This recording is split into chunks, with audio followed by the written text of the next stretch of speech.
Acho que tem uma importante diferença, né, entre psicologia, pedagogia e psicanálise no que diz respeito à transmissão.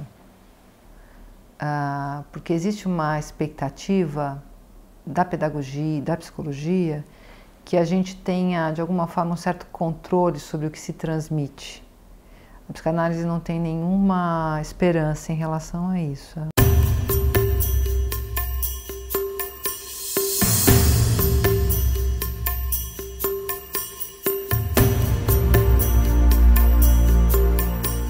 A transmissão, ela foge completamente do nosso controle, né?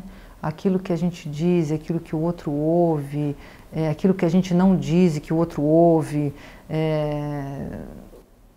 está colocado para além do nosso poder, né? Então, nesse sentido, a ideia de que eu poderia, que muito forte na pedagogia e muito forte também na psicologia, de que a gente poderia prevenir coisas. Então vamos juntar um grupo de pais, gestantes e mães de bebês e vamos explicar tudo sobre a sexualidade do bebê, vamos explicar tudo sobre o desenvolvimento do bebê e aí vai estar tudo resolvido, essa criança vai ser saudável, os pais vão ser felizes.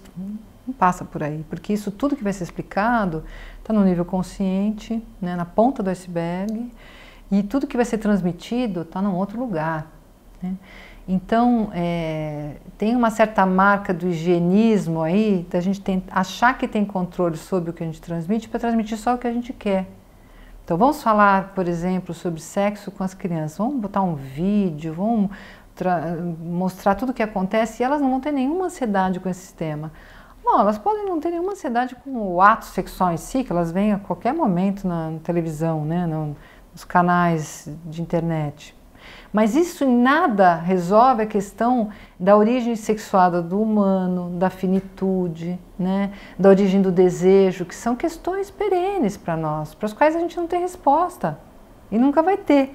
Então, a gente transmite isso quando a gente acha que se a gente explicar tudo bem explicadinho, a gente previne a angústia, né, os sintomas. Não, a gente não previne nada aí. Você pode dar muita informação, mas o que você está transmitindo é que você acha que consegue debelar a angústia através da informação, ou seja, que você não entendeu nada do que é angústia. Isso a gente transmite.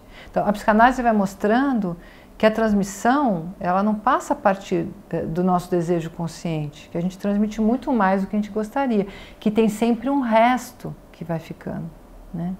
Então, ela acaba fazendo um contraponto com a ideia de prevenção.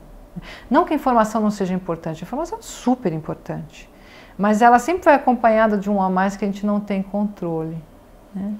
E que a informação não vai dar conta da nossa experiência. As perguntas mais importantes da nossa existência a gente não sabe responder.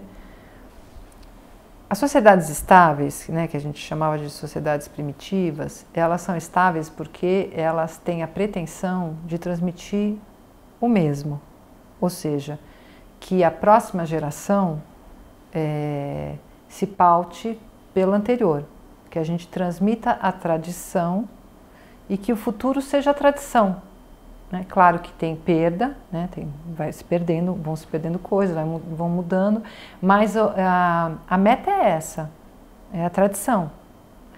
Isso tem um preço, isso tem ônus e bônus, isso traz uma estabilidade, isso traz o fato de que eu não preciso inventar a roda toda vez, porque já está combinado o que se faz com os bebês, o que se faz num casamento, o que se faz em relação ao sexo, está tudo previamente agendado, né? Mas, por outro lado, nada se muda, do ruim também. É só pensar na condição das mulheres nessa sociedade, né? Ela vai se perpetuando, né? Vão se perpetuando rituais, vão se perpetuando lugares. Isso também é um ônus que pode ser terrível no caso da mulher, por exemplo, né? A nossa sociedade, ela parte de outro princípio. Ela não quer estabilidade. O que é da geração anterior é de saída anacrônico. Não serve, mesmo que fosse bom. A gente está condenado a descartar até o que é bom, né?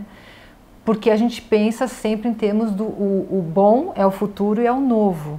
O velho não tem nada a acrescentar. Isso também traz ônus e bônus, né? Se por um lado a gente cria, a gente muda posições, as mulheres estão em uma posição inédita e podem muito mais, né? O valor que se dá aos bebês, o valor que se dá ao pai, a gente pode fazer coisas novas.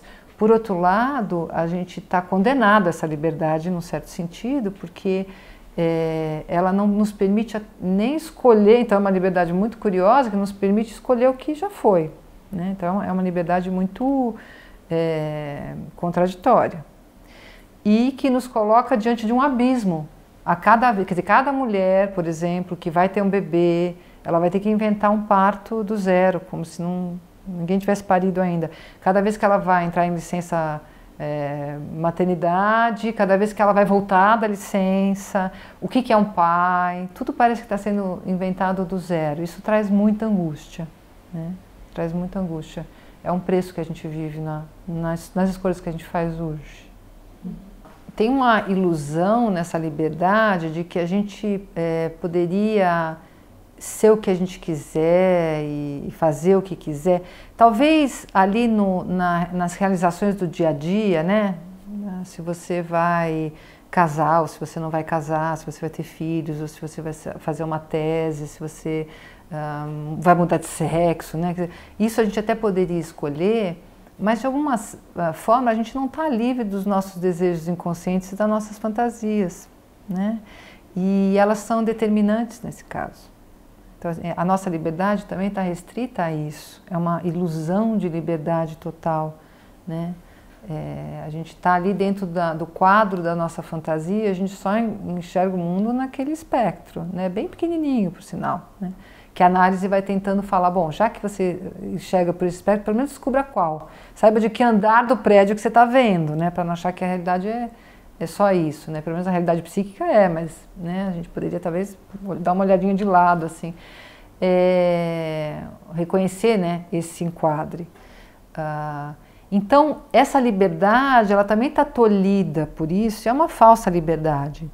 E a questão dos costumes é o que gera muita angústia hoje nas pessoas, porque elas partem do pressuposto de que o melhor costume é aquele que ainda vai ser inventado, né? Que o melhor jeito de botar o bebê para dormir ainda é na próxima edição do livro Como Botar o Bebê para Dormir, nos manuais, né?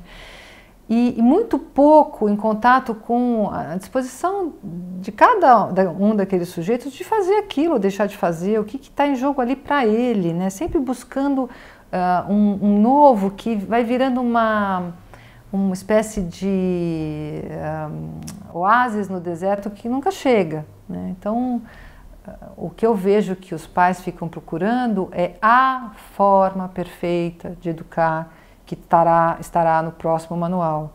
Quando não existem muitas formas e escolha logo a sua, porque ela vai dar certo e errado do mesmo jeito, né? Porque o que se transmite é sempre mais do que pode ou não pode usar chupeta, pode ou não pode usar fralda de pano, parir de um jeito X ou Y, sempre se transmite muito mais e sobre isso a gente não tem controle nenhum.